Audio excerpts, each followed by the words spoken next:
عقیدہ ان کا یہ ہے، یہ اینڈ پہ مرض کرنا چاہتا تھا تاکہ سارے اندر کرنا چو گزر جائے. وہ کہتے ہیں امامت کا منصب یہ نبوت اور رسالت سے افضل ہے. جس امامت کا ذکر قرآن میں بھی نہیں ہے کہ میرے بعد امام کون ہوگا، حضور پاک نے خود بھی بیان نہیں فرمایا، حدیث میں بھی نہیں ہے، وہ امامت کا منصب وہ کہتے ہیں افضل ہے نبوت اور رسالت سے. کیوں؟ وہ کہتے ہیں نبوت کا معنی ہے اللہ کی وحی کو حاصل کرنا، شیعہ کا عقیدہ، اور رسالت کا معنی ہے وحی الہی کی تبلیغ کرنا اور اللہ کے احکام کو بندوں تک پہنچانا. نبوت وحی لینا اور رسالت وحی پہنچانا. اور امامت وہ کہتے ہیں امامت ہوتی ہے خلق خدا کے ظاہر اور باطن کو نیک بنا دینا. نبوت اور رسالت وہ فقط پیغام پہنچانا، کوئی مننے یا نہ مننے، مگر امامت وہ ہے دوسرے کو، اس کے لیے ٹرم یوز کرتے ہیں، وہ کہتے ہیں ایصال بہل مطلوب، یعنی مقصد تک پہنچا دینا، وہ امامت ہے. وہ کہتے ہیں چونکہ امامت وہ مقصد تک پہنچا دیتی ہے اور نبوت اور رسالت فقط اللہ کا پیغام پہنچاتی ہے، لہذا امامت نبوت اور رسالت سے بڑی ہے.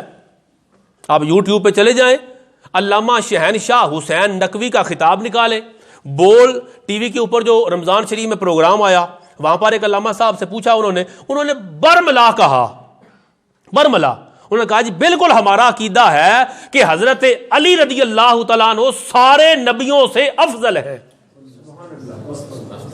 استغفر اللہ العیاذ باللہ، نقل کفر نباشد، یہ قرآن کے خلاف عقیدہ ہے. پھر آگے وضاحت کرتے ہیں، وہ کہتے ہیں جو متقدمین شیعہ علماء تھے نا، وہ کہتے تھے اولو العزم پیغمبروں کے سوا باقی نبیوں سے حضرت علی افضل ہے.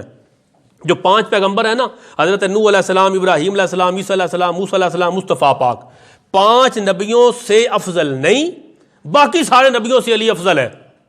پھر کہا کہ جو متاخرین شیعہ علماء ہیں انہیں بھی ٹینشن مکائی ہے.